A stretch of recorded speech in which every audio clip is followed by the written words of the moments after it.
Mtazamaji, karibu kwenye awamu nyingine ya Matukio Mtambuko. Na kwanza kabisa ni taarifa ambazo tumekuwa tukiendeleza mazungumzo kuzihusu, na ni kwamba wazazi wameshauriwa kuwachunga watoto wao waliofunga shule, na kulingana na mtaalamu wa masuala ya elimu eneo la Gatundu Samuel Gisheru, wazazi wanatakiwa kuwatunza watoto wao ipasavyo ili kuepusha visa vya mimba, matumizi mabaya ya dawa za kulevya, miongoni mwa maovu mengine ya kijamii. Kwa mujibu wake, mwalimu mkuu wa shule ya msingi ya Kianguni, Magdalene Wanjiru Mwangi, wazazi wanapaswa kuwashughulisha watoto wao katika kazi za nyumbani. Mkuu huyo wa shule alidokeza kuwa anatumai wanafunzi hao hawatakuwa wamesahau masomo yao baada ya mapumziko ya wiki 7. Sasa sisi tumejitayarisha kama tutakuwa na coaching juu watoto, hiyo likizo ni kubwa sana,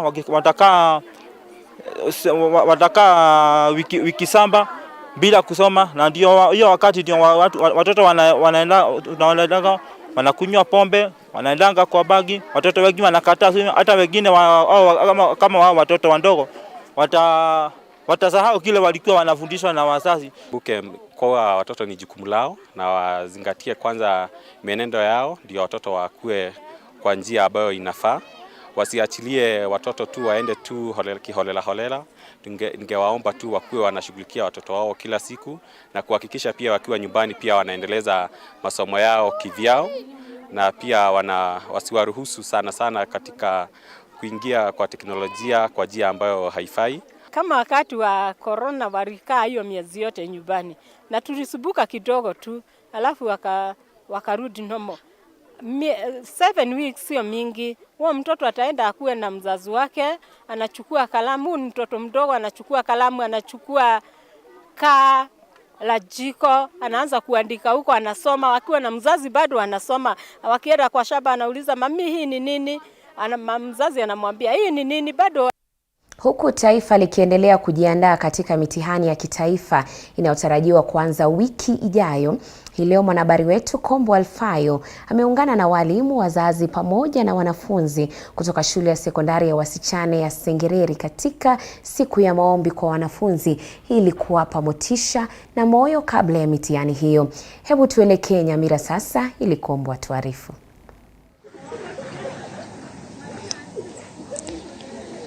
Naam, asante sana Beatrice Watare, na kupata vyema kabisa kutoka gatuzi hili la Nyamira, ambapo nipo katika eneo bunge hili la Kitutu Masaba, hasa katika shule hii ya Sengereri, ambapo tunaenda kuzungumza na mwalimu mkuu, vile tuzungumze na mwalimu, vile na mzazi, atueleze siku hiyo wamejitayarishaje katika mtihani wa kitaifa ambao unatarajiwa. Pengine nipate mwalimu mkuu aje hapa na walimu wenzake na wazazi watueleze umejitayarishaje kwa mtihani wa kitaifa ambao unatarajiwa. The exam we are prepared well.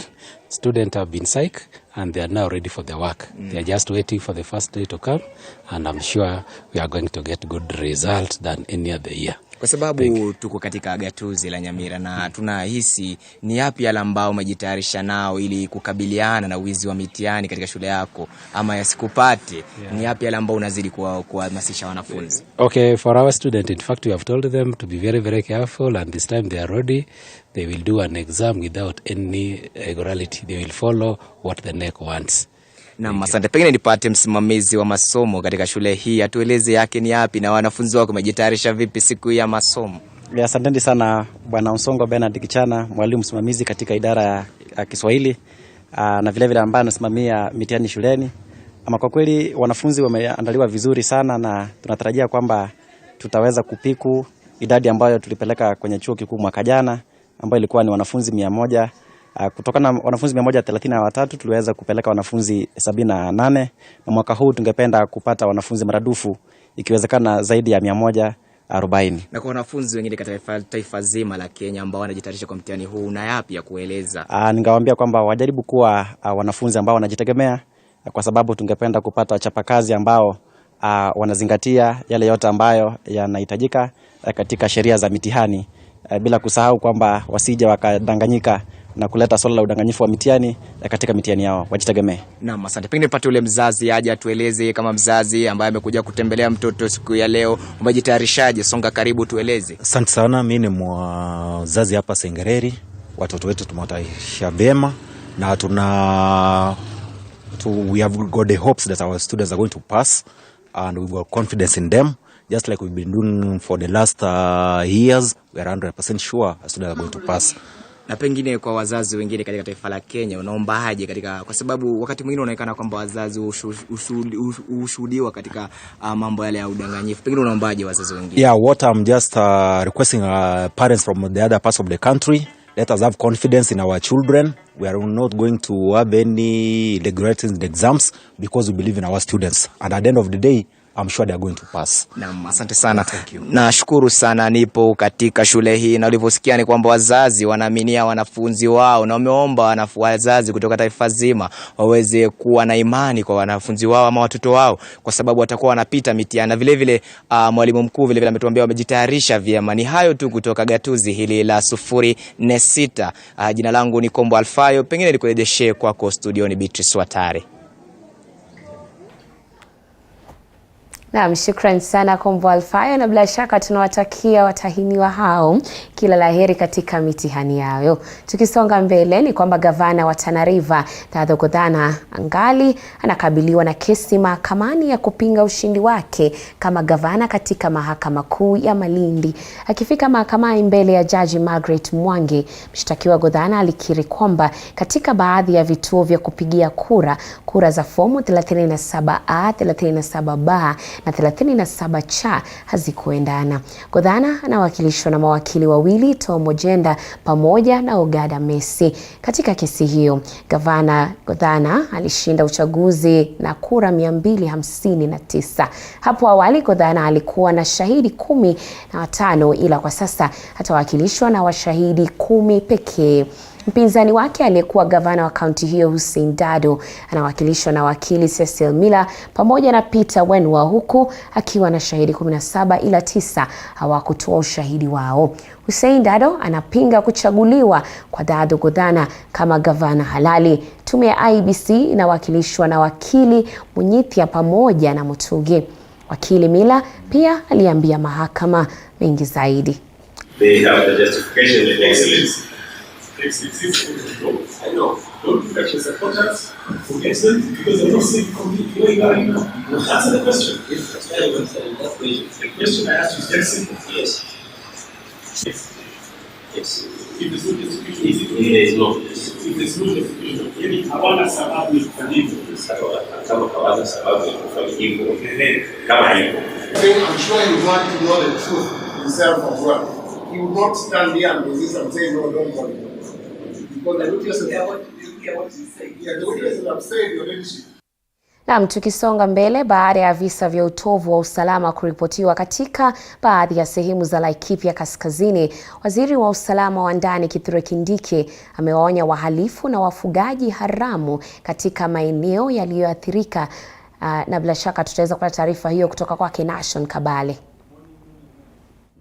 Katika siku za hivi majuzi, wafugaji haramu wanaodaiwa kutoka kaunti zilizopakana na Laikipia wamesababisha maafa na kuwajeruhi watu kadhaa.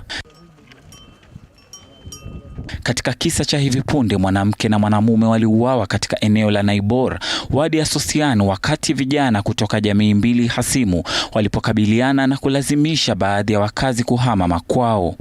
Sisi tumekaa hapa muda mrefu sana na kila wakati ni kulia. Kila wakati ni kulia.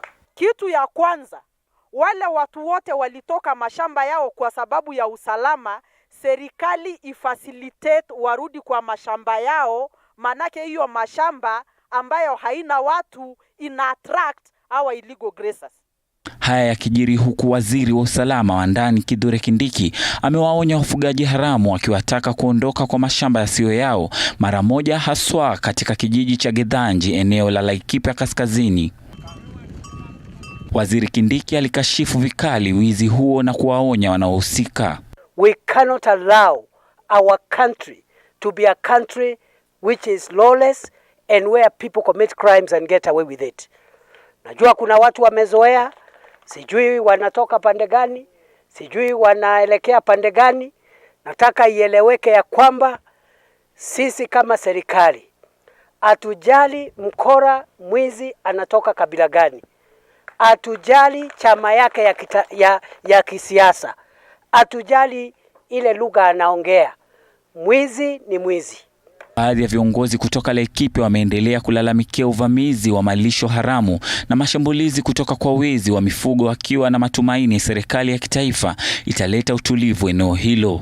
Wale watu ambao wanakuja wanapita mipaka ni mpaka waombe ruhusa ya kuja hapa kwetu Laikipia, kama ni kuchunga mifugo yao hapa. Waombe ruhusa hapa kwetu. Kwa sababu kuna sheria kila mahali. Kwa hivyo tukubaliane, tuwe na bylaws zetu za hapa kwetu Laikipia, tuseme mtu akitaka kuchunga hapa, kwa sababu sisi tunaheshimu ng'ombe zao na heshimu mbuzi yao. Na wewe wakati naheshimu ng'ombe yako na mbuzi yako, heshimu mahindi yangu na maharago yangu. Hiyo ni mpaka tuheshimu hivyo, kwa sababu hatutakubali mtu yoyote. Nation Kabale, TV47. Na mshukran sana Nation Kabale kwa taarifa hiyo. Tukisonga mbele ni kwamba wadau wa kilimo pamoja na mazingira wamekongamana mjini Kitale kutathmini jinsi ya kukabili mabadiliko ya hali ya anga sawa na jinsi ya kuhifadhi mazingira ili kuwezesha taifa kuzalisha chakula cha utoshelezi. Kwa sasa tunaungana naye mwanahabari wetu Boniface Baraza kutupa taswira kamili. Na asante sana mwenzangu Beatrice Watare, na tunakuja moja kwa moja toka mjini Kitale katika gatuzi la Trans Nzoia, ambapo wadau wa sekta ya kilimo pamoja na sekta wizara ya mazingira wamekongamana hapa kudadavua, kutathmini jinsi ya kukabili mabadiliko ya hali ya anga kipindi ambapo taifa hili linakabili ukame ambao umetokana na mabadiliko ya hali ya anga, ukame ambao umeleta baa la njaa kushuhudiwa, kaunti zaidi ya 21 zikiathirika, wa Kenya zaidi ya milioni 5.1 wakiathirika na baa la njaa. Mwanzo utajitambulisha na mko hapa kufanya nini na ni kwa nini mko hapa kwa mkao huu na wadau? Okay, my name is Steven Kithuka from Solidaridad Eastern Central Africa, and the reason we are here is to launch a project by the name From Climate Victims to Climate Heroes. And why we feel this project is important is on two ways. One, we see an opportunity whereby coffee farmers can reduce the amount of carbon dioxide from the environment, and thereby reducing issues of global warming. And secondly, also farmers can learn and adopt good climate smart practices that will help build on their farming systems resilience. Hapo awali uligusia kwamba mnalenga pia kufanikisha upanzi wa miche milioni 2. Je, itasaidiaje? This will assist in ensuring that the above ground biomass increases, and that by itself reduces the amount of carbon dioxide in the environment. And secondly, with this kind of agroforestry system, farmers can also access carbon credits, which at the end of the day will increase the amount of incomes that they earn from their farming systems. Na asante, wacha tuseme naye jongea hapa. Wewe ni mkuu wa ile idara ambayo inasimamia upanzi wa miche nchini. Kipindi hiki ambapo taifa linakumbwa na ukame na baa la njaa, na kaunti hino ni kaunti ambayo inafahamika kwa ghala la chakula, pana hatari gani endapo wakazi hawatakumbatia uhifadhi wa mazingira na kulinda mazingira? Mwanzo kwanza niseme nasimamia shirika la VI Agroforestry ambao linafanya na wakulima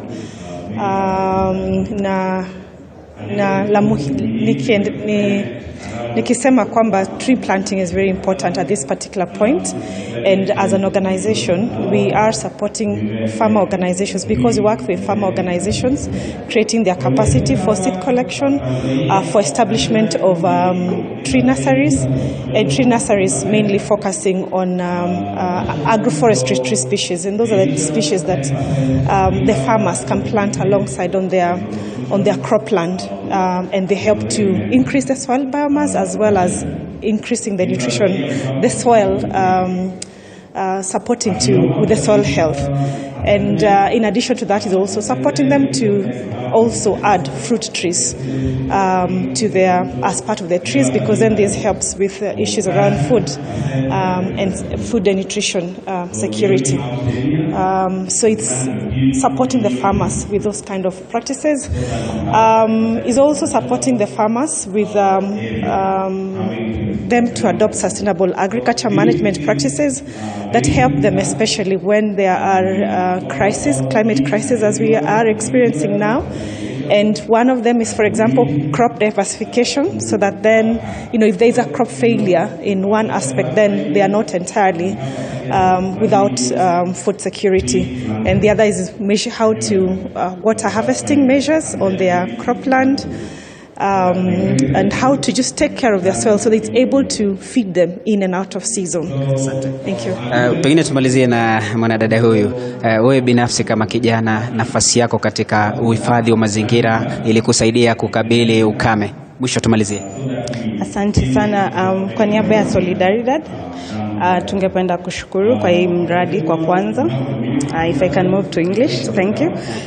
We are really encouraging the youths to come in the project because as we are looking to have a conception of 50,000 farmers, and the youths are going to be important in the project because they are the ones who can take opportunities in climate risks, because as farmers are facing climate change, they can tap into those opportunities by getting businesses, getting jobs out of that, creating pesticides which can combat in pest invasion. So the youths are urged to come in during the climate heroes, to be climate heroes during this time where we have climate victims. Asante sana, umepata kauli hizo ama hoja zao wadau hawa wa kilimo na mazingira ambazo wanazidi kuziibua katika mkao huu ambao umewaleta kwa pamoja wadau wote kuweza kutathmini jinsi mikakati na sera kabambe ya kuweza kukabili mabadiliko ya hali ya anga kama tunavyosema tabia ya nchi. Na ifahamike kwamba Rais William Ruto hiyo siku ya Jumapili aliweza kusema kama serikali watajitolea kuhakikisha kwamba wanafanikisha upanzi wa miche takriban bilioni 15 ili kusaidia katika kukabili mabadiliko ya hali ya anga, na wadau hao wanashinikiza mchakato huu kwamba ndio njia ambayo pia itasaidia kuhifadhiwa kwa mazingira, kutasaidia taifa kufikia utoshelezaji wa chakula. Niruhusu nitie kikomo, nizame kwa sasa, nimregeshe ushukani mwenzangu Beatrice Watare. Naam, shukran sana Boniface Baraza kwa kuzungumza na wadau wa kilimo. Wameweza kusema kwamba kitu ambacho wanazidi kuwasihi wakazi na tuseme tu Wakenya wote katika maeneo tofauti, kaunti ambazo zimeathirika pakubwa, ni kwamba wazidi kupanda miche ili tuweze kuvutia mvua, sababu tuliweza kupata chakula cha msaada, ila hilo ni suluhisho tu la muda, lakini lazima tuangazie masuala ya suluhu la kudumu.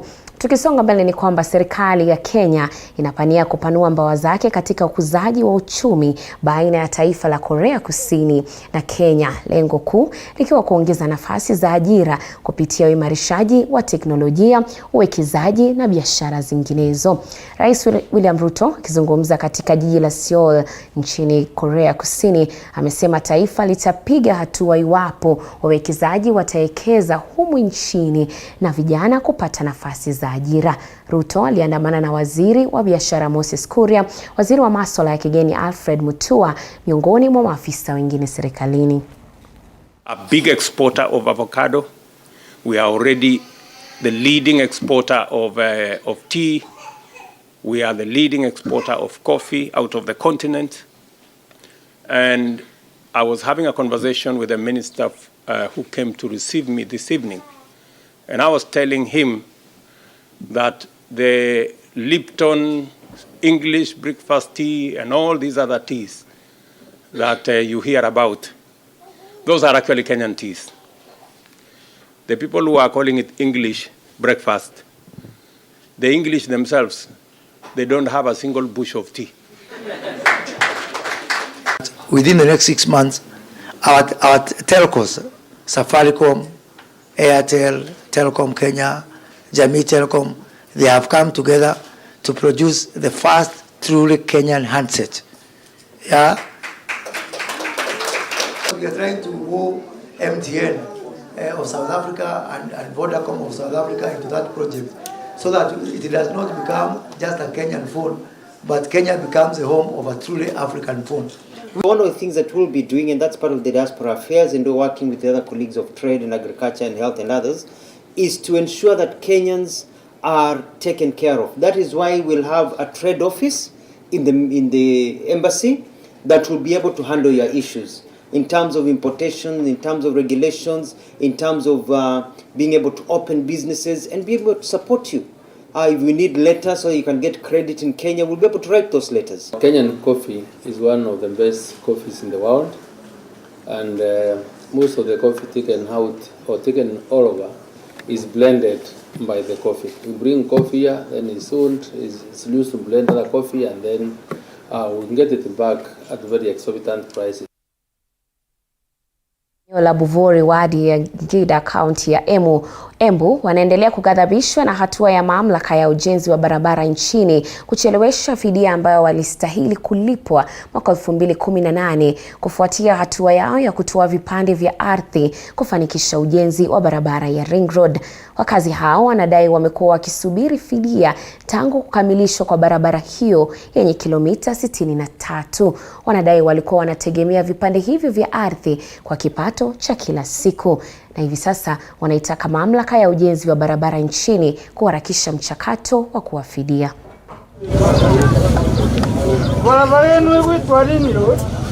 Hii maneno ya barabara ilianza 2018 na wakati huu ni mwaka ya 4 na hakuna mtu amelipwa hiyo pesa. Sasa tunashindwa, kwani hii pesa ya serikali ilienda pande gani? Na kabla ya hii barabara ianze, budget ilikuwa imefanywa. Contractor alifanya tamaking akalipwa, lakini beneficiary wa hii mashamba yote hawakulipwa mpaka wa leo. Kwa hivyo tunauliza serikali ilipe hii pesa iwezekanavyo, sababu watu wengi sana kama watoto wako nyumbani, wale walimaliza form 4 hawajaweza kujoin colleges, sababu wazazi wanangojea hii pesa na ijalipwa mpaka wakati huu. Tukiuliza tunaambiwa mambo yenu inaendelea, lakini kamishna akienda kuwasukuma wanasema watalipa na wiki 5. There's nothing more unfair than keeping somebody whose life is living between hand and mouth. You keep his money for close to 4 years. It is sad, and I would like to say that this is a new government, and I'm happy that the few visits I've made at Kera have actually come up to be very fruitful, because we know the status. And we spoke with the Director General, Engineer Kandie, and he promised me to actually fast track this issue. But at the same time, I feel what the farmers are feeling. If somebody takes your coffee and tea and your trees and then does not compensate you where you have been getting your income for close to 4 years, that person has actually messed your life. Kwengineko, wakulima wanaolima maembe kaunti ya Makueni wameitaka serikali ya kaunti kuwatafutia soko, na hii ni kutokana na wingi wa madalali wanaowakandamiza wakulima na kuwakosesha faida za zao hilo. Wakulima hao wakiongezwa na Petronila Muthama wameitaka Wizara ya Kilimo kaunti ya Makueni kuwatafutia soko la zao hilo, wakisema litawasaidia kupata faida kubwa. Kaunti ya Makueni ni moja ya kaunti 6 humu nchini zinazozalisha zao la maembe kwa kiasi kikubwa, huku zao hilo mara nyingi likiharibika shambani kwa kukosa soko.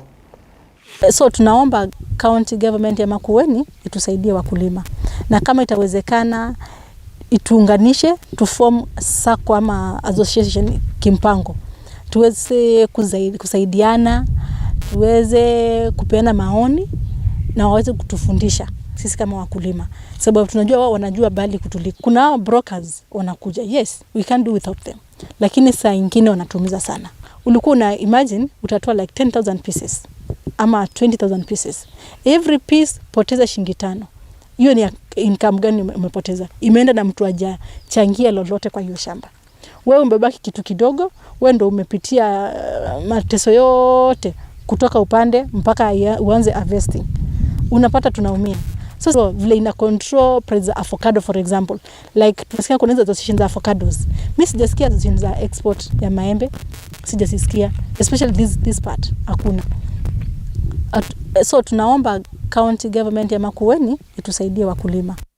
Kwingineko, madaktari na washikadau kutoka Wizara ya Afya nchini wameandaa kongamano lao la kila mwaka katika jiji la Mombasa kuhusu afya ya mapafu. Kongamano hilo linalenga kuwaleta pamoja katika mijadala ya maendeleo ya utafiti kuhusu matibabu ya maradhi ya pumu nchini. Na hivi sasa tutaungana naye mwanahabari wetu Paul Muniu kwa mengi zaidi. Paul Muniu, natumai upo salama, tupe taarifa. Naam, shukran sana Watare, niko salama, ila kijua tu kinazidi kunichoma kweli kweli, na bila shaka niko katika jiji la Mombasa pale ambapo madaktari na washikadau kutoka sekta ya afya wameweza kukongamana katika kongamano lao la 6 la mwaka kuhusu afya ya mapafu na magonjwa mengine ya kupumua.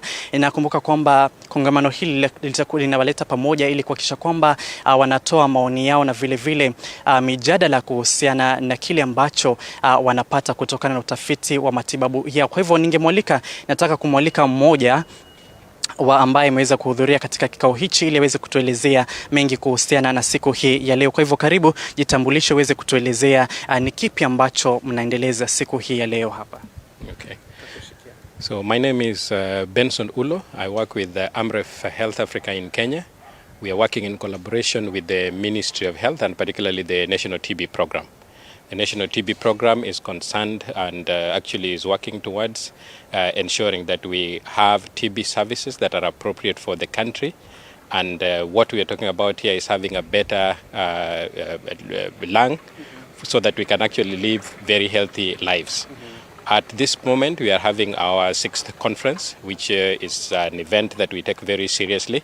And here we get to bring different stakeholders, different experts to discuss the TB issues that are affecting the country.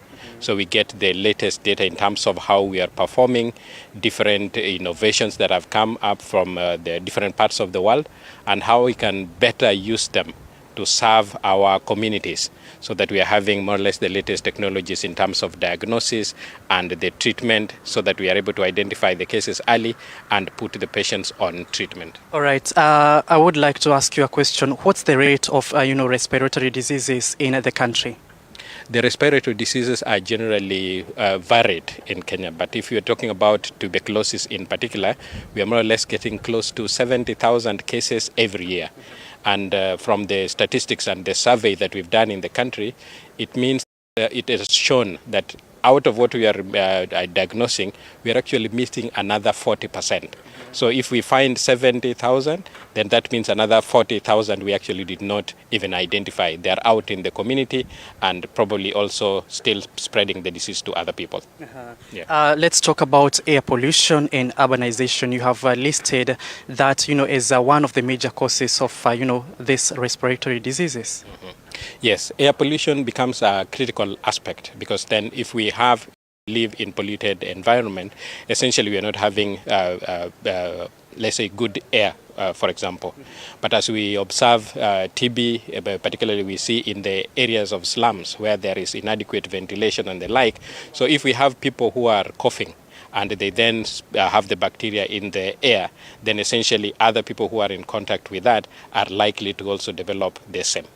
Yes. Thank you so much. Na bila shaka mtazamaji, hayo tu ni mazungumzo ya mmoja yule ambaye ameweza kukongamana haya. Kumbuka kwamba wamesema kwamba ni baadhi ya kuweza kutatua suluhu za magonjwa haya ambayo yamekuwa kidhiri kwa kiasi kikubwa na katika asilimia kubwa katika nchi yetu ya Kenya. Kwa hivyo nitazidi kudadavua yote ambayo watakuwa yakizungumza, na tutakuwa tukieleza watazamaji wetu mengi zaidi katika taarifa zetu za hapo baadaye. Jina langu ni Paul Muniu kutoka kaunti ya Mombasa. Naregesha usukani kwako Watare studioni. Naam, wanasema kizungu kina kizunguzungu, ila Paul Muniu, shukran sana kwa kutupa taarifa hiyo kwa njia iliyo sahihi. Tukisonga mbele ni kwamba serikali ya kaunti ya Meru kupitia Wizara ya Afya imewahakikishia wahudumu wa afya kuwa mishahara yao ya miezi mitatu waliokuwa wakiitisha tangu mwaka jana italipwa, na vile vile kuwapandishia ngazi wahudumu hao ili kuboresha afya katika kaunti hiyo. Wahudumu hao wamekuwa wakitishia kugoma kutokana na kutelekezwa kutekelezwa na waajiriwa wao ambao ni serikali ya kaunti. Ila kwa sasa, baada ya kuandaa mazungumzo yaliyoongozwa na mshauri mkuu wa gavana wa Meru George Ungana, hali huenda ikarejea. Sababu ya ile mshahara ya 2021 January, February na March yenye serikali yenye iliyopita ya Kiraitu Murungi haikuweza kuwalipa na kuwanyima ile mshahara. Governor wetu Honorable Kawela Mwangaza alipromise during the campaigns that hiyo mshahara itaweza kulipwa, na sasa tumeanza mikakati kabambe ya kwamba in the next 1 week hiyo mishahara tutaweza kuketi na tujue venye hii pesa ya wafanyikazi itaweza kuingia kwenye account zao. Na mambo ingine yenye tumeongea ni mambo ile ya kupandishwa ngazi ama promotions na delays in salaries, ambayo kwa sasa mishahara imeanza kuwa inaingia kwa wakati ufaao bila kuchelewa. Most of the doctors have been highly discouraged because they go to school, come back, and their certificates have not been able to be recognized. There have been no addition in salaries from since when they were hired until now.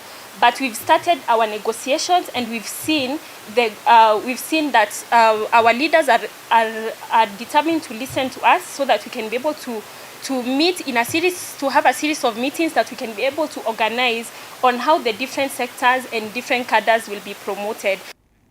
Tukisonga mbele, wakazi kutoka eneo la Lindi katika kitongoji cha Kibera sasa wanaishi kwa hofu, na hii ni baada ya maji chafu kuanza kuingia manyumbani mwao kutoka mto Ngong unaofurika kutokana na mvua kubwa inayonyesha hivi sasa. Kwa sasa ni siku mbili wakazi wakitaabika sasa, na vilevile wanamtaka mwanakandarasi aliyekuwa akikarabati kivukio eneo hilo kufanya marekebisho, kwani maji machafu hayo huenda yakaibua magonjwa kwa wakazi hao.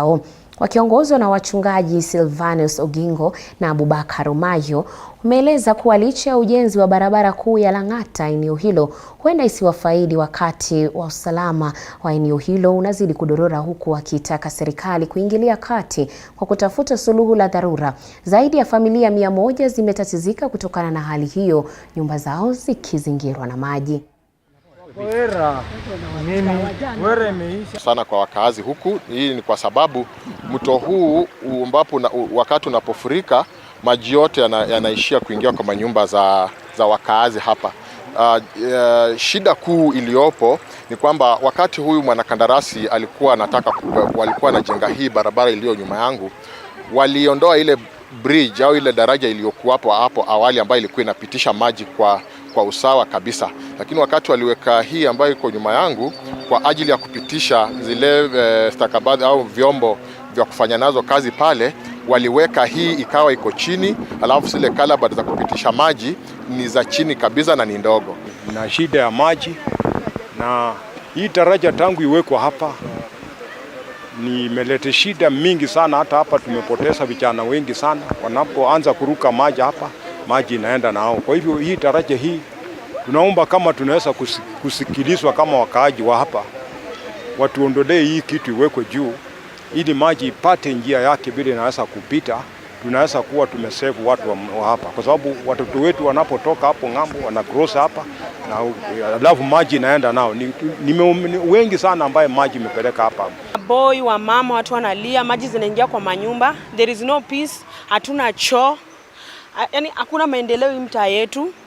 Na tulipoteza wasee, tulipoteza 2018-2020 tulipoteza Vivian na mtoto wake alikuwa anaishi pale, na tukakuja tukapoteza maboy wetu Patel na Toshi area, na the other side ukielekea chini tulipoteza pia mwanaume fulani alikuwa hii area ya Andolo pia tuna maji.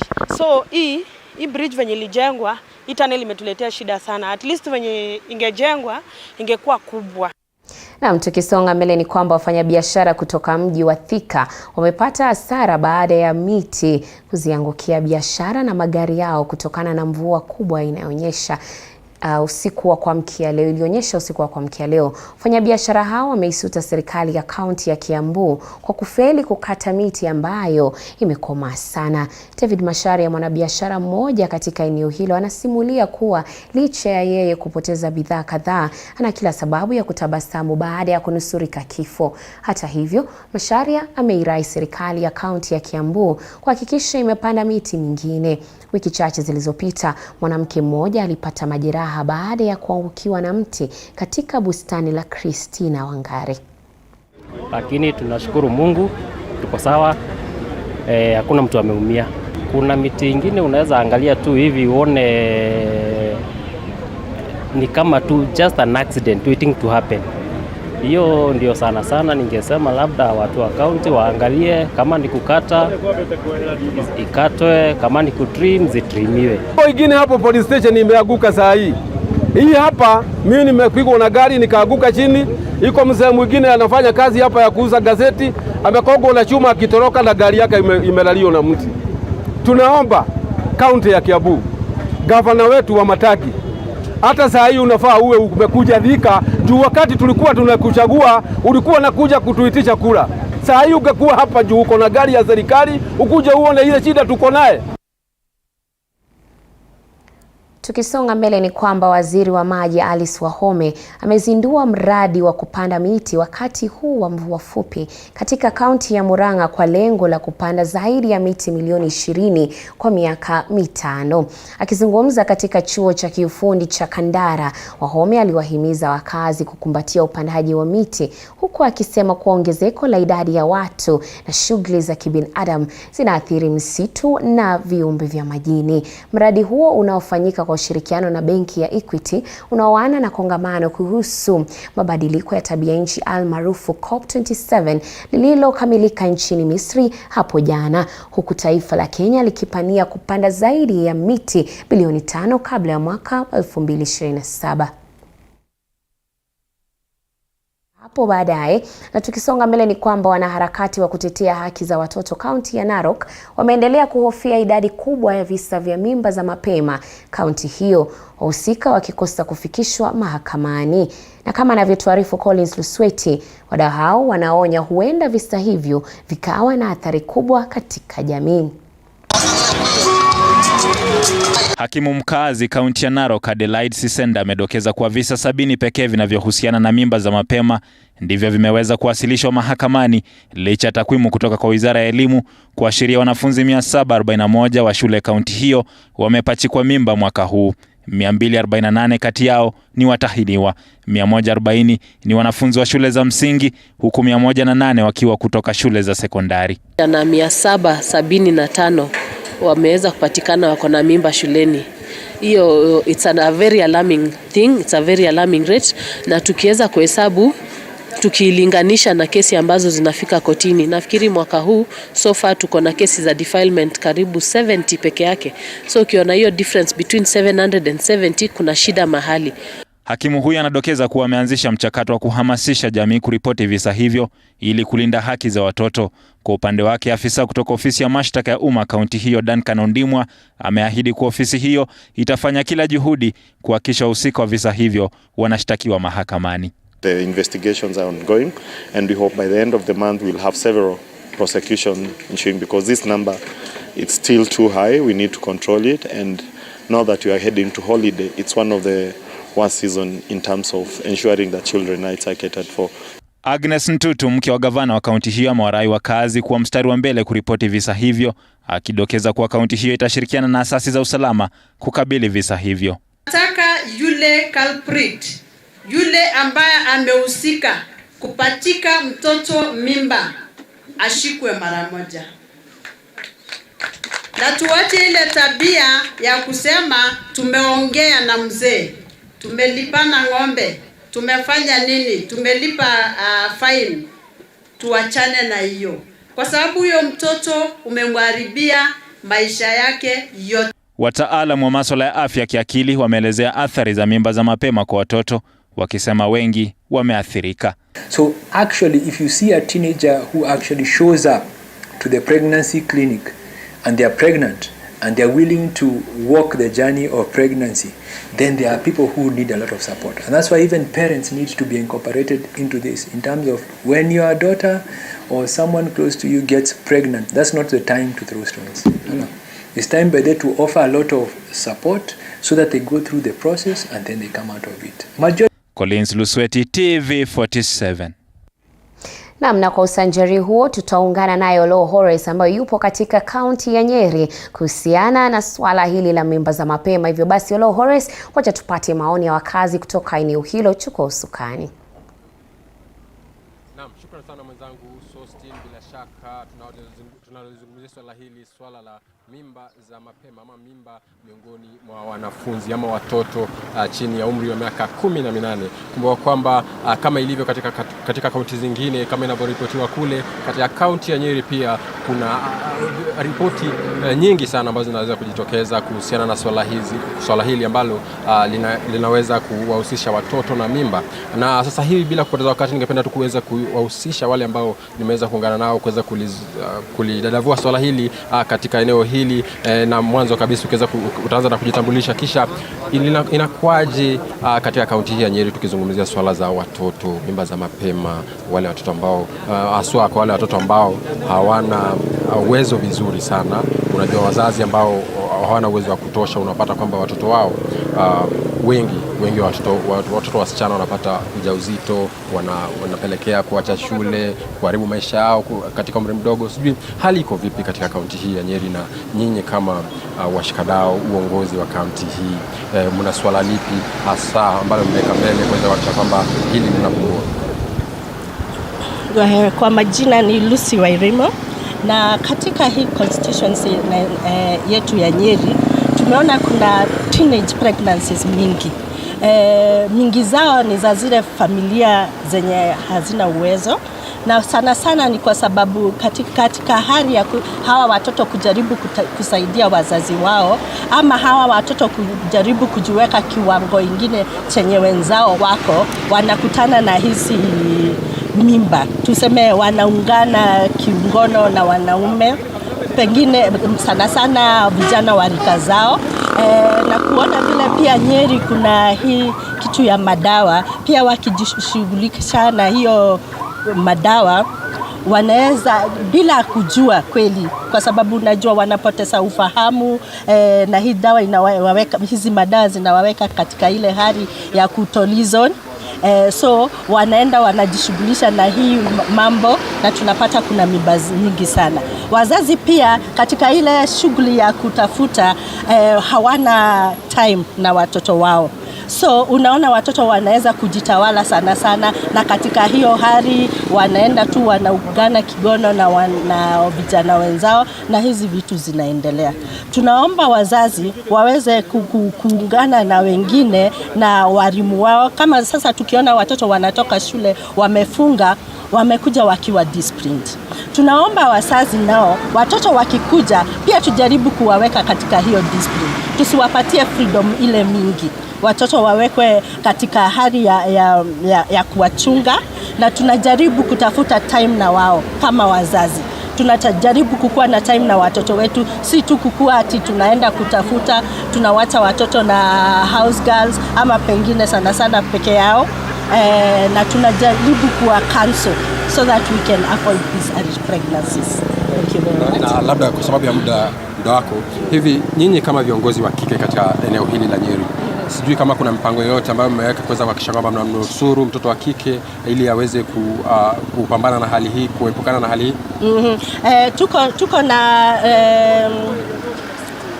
what do we call them, seminars or trainings that we will be holding involving the girl child. Like now, you know, most of the times we have the boy child, right? They're going for the rite of passage, and we want to call the girl child also, so that we can advise them and show them on how to go about with life and counsel them. Yes. Shukrani sana, wacha nikuachilie ushughulike na masuala mengine. Huyu amekuwa mke wa mbunge wa eneo hili.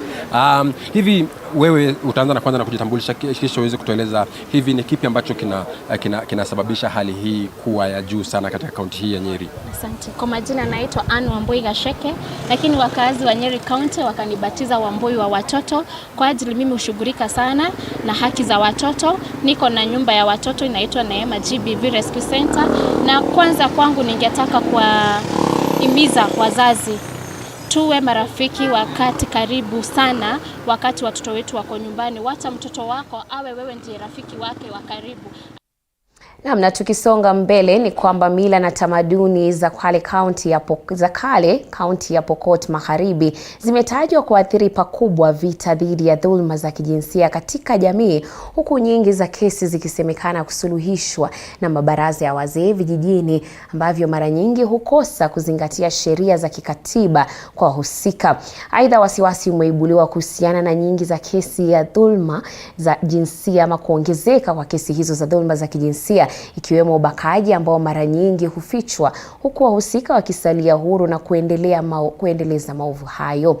Dhulma za ngono na maambukizi ya maradhi sugu haswa ukimwi zimetajwa kuongezeka, huku visa vipya ya 42% ya maambukizi yakirekodiwa kwa watoto wenye umri wa miaka 10 hadi kufikia 24, ambapo kwa kila wiki wasichana 100 huambukizwa maradhi hayo.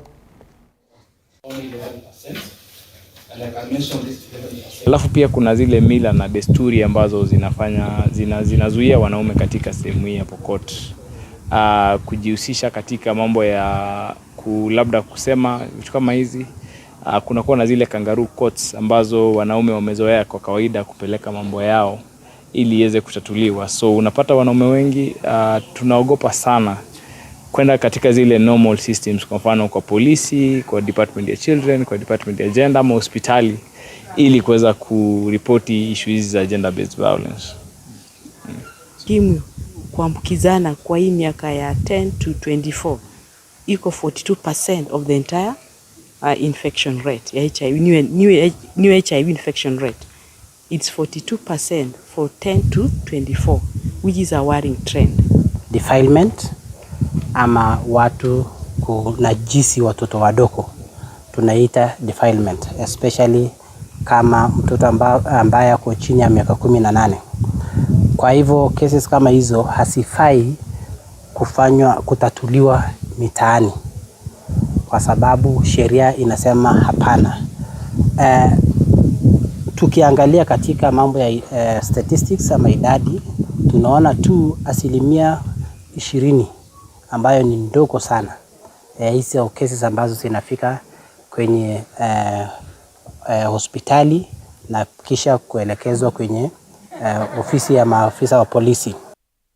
Tukisonga mbele ni kwamba waziri wa utumishi wa umma na jinsia Aisha Jumwa ametangaza vita dhidi ya wahusika wa unyanyasaji wa kijinsia na wale wanaohusika na mauaji ya wazee kwa ajili ya urithi katika kaunti ya Kilifi. Akizungumza wakati wa sala ya shukrani katika viwanja vya Ganda, Jumwa alisema kuwa kaunti hiyo imekumbwa na visa vya mimba za mapema na ndoa za kulazimishwa. Vilevile, viongozi wa makanisa, machifu, polisi wametakiwa kuchukua hatua kali za kisheria dhidi ya vitendo hivyo vya aibu.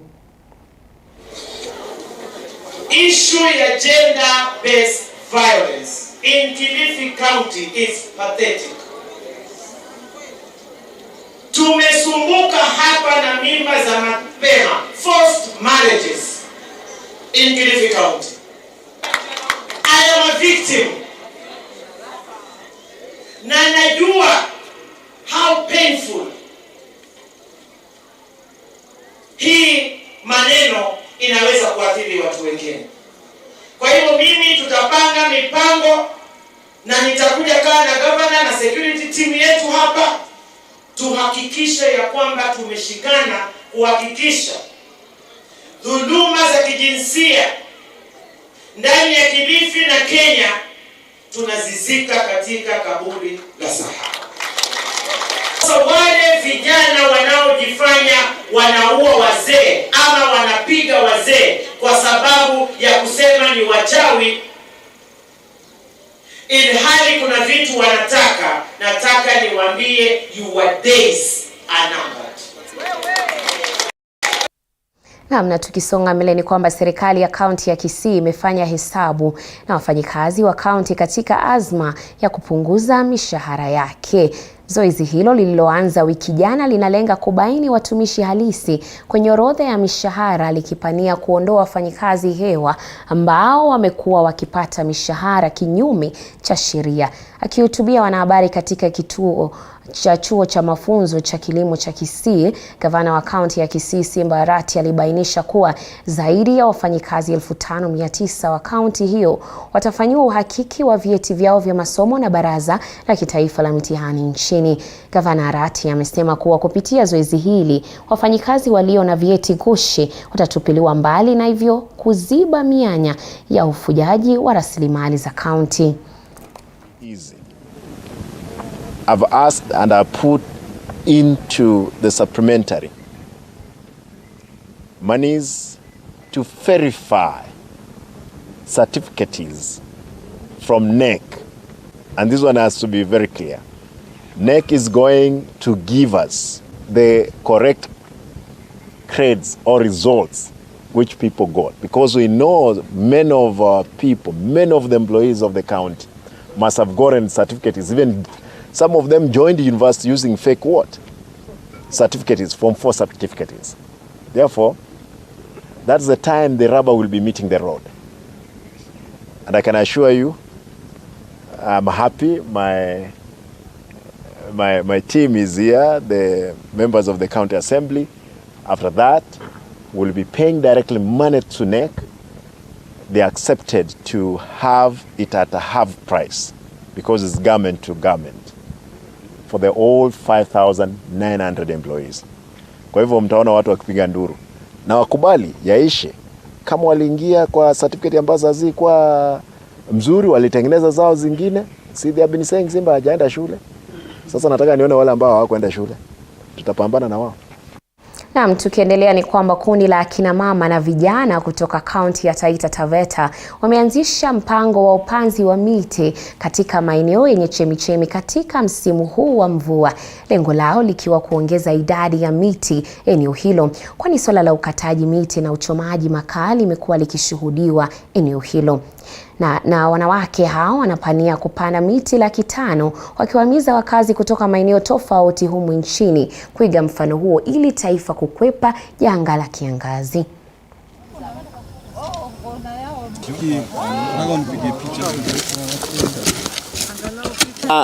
Misitu ya Taita imeletwa na mambo ya moto. Kila wakati karibu kila misitu inachomeka.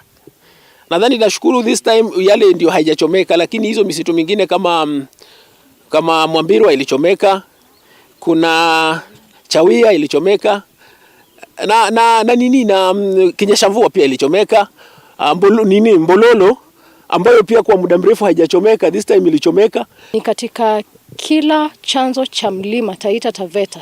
Tumeanza Iyale, tutaenda Vuria, tutaenda Susu, tutaenda Vesu, tutaenda Ngangao, tutaenda Mwambiro, tutaenda Mbololo, tutaenda Kasigau. Kila mahali kwenye chanzo ya mito inaanza Taita Taveta.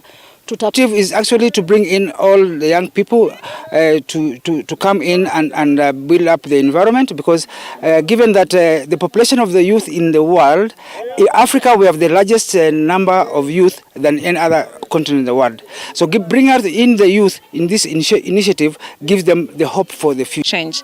Tunaomba serikali ya county government ipate kusaidia in that area in allocating money and budget, especially kusaidia our community forest association members.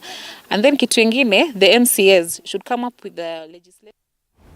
Na tukisonga mbele ni kwamba wakazi wa eneo la Thange huko Kibwezi kaunti ya Makueni wanalilia serikali ya kaunti hiyo kupitia kwa Wizara ya Ujenzi na Barabara kukarabati upesi barabara ya kutoka Thange kuelekea Nzambani kutokana na uharibifu wa mvua uliokata barabara hii katika eneo la Kwangumu. Kwa sasa tunaungana naye mwanahabari wetu Philip Ngumu, yupo katika kaunti hiyo ya Makueni ambaye amefika katika eneo hilo ili atupe taarifa zaidi. Philip Ngumu, usukani upo kwako. Na Watade na kupata vizuri, nipo katika eneo hili tu la kwa Ngumo. Ni barabara ambayo inaunganisha eneo la Thange tu, sehemu ya juu ya Kibwezi na eneo ya Kibwezi ya chini tu, mahali ambapo kuelekea Nsabani, kuelekea katika eneo la Chulu. Barabara hii imekuwa haipitiki tu, kama unavyoona hapa ni maji na utendakazi mbovu. Hawa ni wakazi ambao tayari wanaweza kuitumia.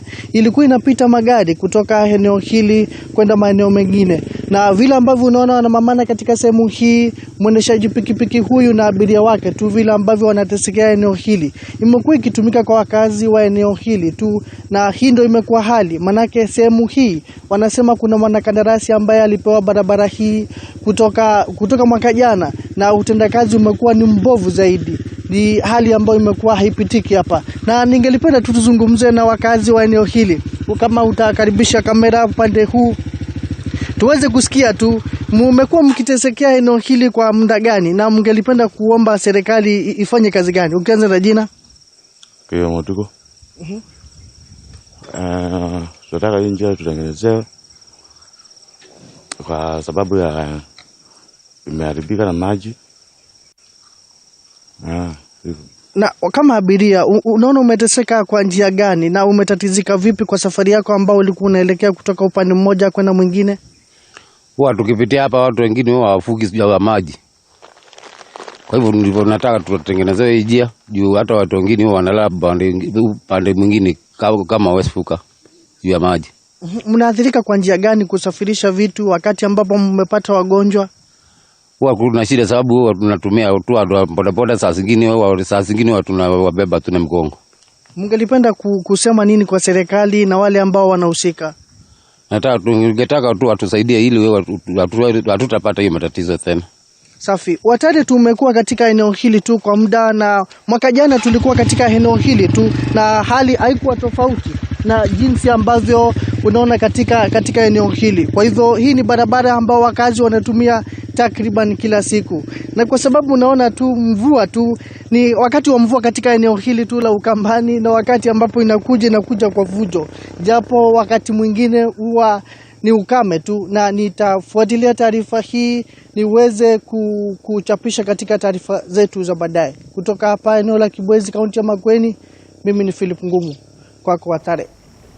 Naam, shukran sana Philip Ngumo kwa taarifa hiyo. Tunatumai kwamba barabara hiyo basi itaweza kutengenezwa, maana msimu huu ni wa mvua na tunazidi kuombea mvua. Mpenzi mtazamaji, tumeweza kufikia tamati ya Matukio Mtambuko siku hii ya leo, ila shukran za dhati kwa wote waliozalisha kipindi, waelekezi na pia wote ambao wamejumuika na